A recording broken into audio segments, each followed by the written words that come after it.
Alright, time for the video a lot of you have been asking for. Let's talk about Gojo. But if you're not caught up through chapter 258, spoilers beware. So as you guys know, I am a card-carrying member of the Gojo is Coming Back Club, and the recent chapter did nothing but reinforce that belief. And if you've been keeping up with my videos on this subject, you'll already know why I think Gojo is coming back, but most recently I talked about all of these flashbacks that he's been in, and how that could be leading to his comeback. Well, in chapter 258, we didn't get a flashback, but that's honestly not important because we still got a Gojo mention. And it was never about the narrative device of the flashback, it was just about Gege bringing Gojo to the forefront of our minds. And in chapter 258, I think this was perhaps the most compelling yet to believe that Gojo would come back. So let's talk about why. So chapter 258 literally begins by reminding us how Gojo has a new pathway to be healed. His consecutive black flashes carved a new RCT pathway in his brain,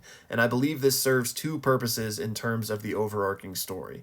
The first is to set up Sukuna doing the exact same thing in this chapter, right? He hit consecutive black flashes, and it doesn't give him his RCT back because Yuji's been pummeling him with black flashes of his own, but it does carve a new pathway in his brain for the domain expansion, which he will cast this chapter. But in addition to setting that up, it's another reminder and reason that Gojo could come back. We have a healing pathway literally emphasized at the start of the chapter. Now combine that with the fact he got teleported out, the fact that Shoko is there, Urahime is there to boost everybody, Nita is there to put a pause on his wounds. There are a lot of mechanical reasons in JJK that it makes sense that he could come back. But on top of that, and more importantly, are the thematic reasons. Again, Gege has been reminding us for 6 straight chapters about Gojo now. And in the flashbacks, they have been talking about how Gojo isn't as selfish as maybe we made him out to be. We have a flashback of him getting Yuta Okotsu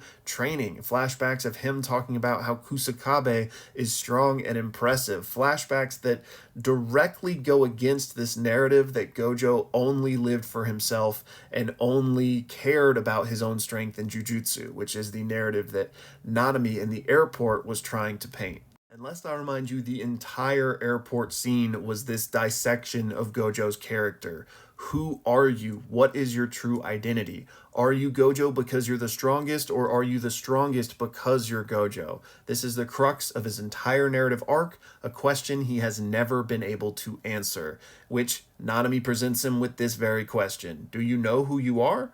Go south. If you want to start anew and figure out who you are, go north.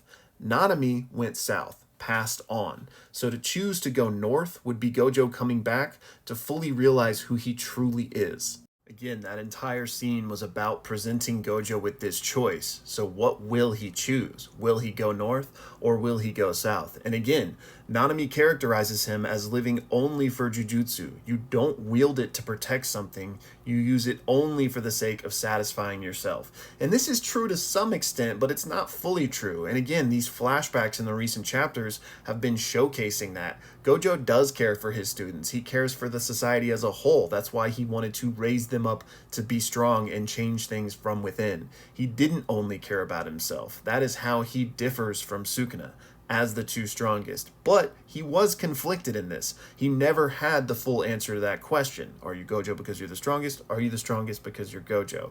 So it wasn't as black and white as Nanami made it seem, but he was conflicted with this the entire saga. But again, this airport leaves us with Gojo not having made a decision. Did he go north or did he go south? The important takeaway here is that Gojo has to want to come back. He has to choose to go north and find himself anew. And this theme was even brought up in chapter 258 as well via Shoko and all of this talk about reverse curse technique. So just think about this whole Gojo situation and the choice to go north in Shoko's lecture when she's trying to teach Choso about RCT. She says there's a fundamental difference between healing yourself and healing somebody else, because when you try to heal somebody else, the target can refuse the treatment. There can be compatibility issues or just a rejection of the process altogether. So Gojo is going to have to want to come back. This plays perfectly into this narrative that Gege has set up. And not for nothing, Choso was just trying to understand how the RCT users converted cursed energy into blood. He wasn't asking how do you heal somebody else. He was trying to understand how he and Yuji could learn to heal themselves. So it's interesting that Shoko just brings up this whole concept of healing somebody else in this moment in general. And on top of everything else this chapter, Sukuna also uses Gojo's hand sign to summon his domain expansion. Gege has just been planting so many little seeds to bring this to the forefront of our minds. Again, not the least of which are the 5 consecutive flashbacks leading up to this moment.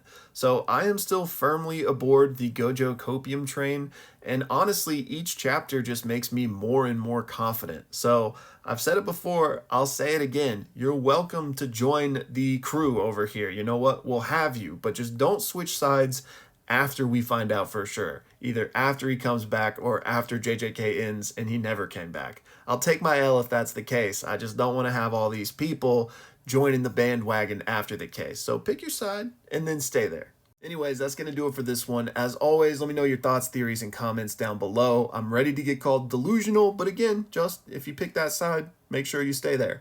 And for anybody that's on the edge, maybe wants a little bit more evidence, a little bit more copium, I've got several videos on this where I go more in depth on the different thematic evidence and also narrative evidence for how he could come back, why I think he'll come back. So, you can hear me yap about that at length if you'd like to. But anyways, y'all, thank you so much for watching, and I'll see you soon.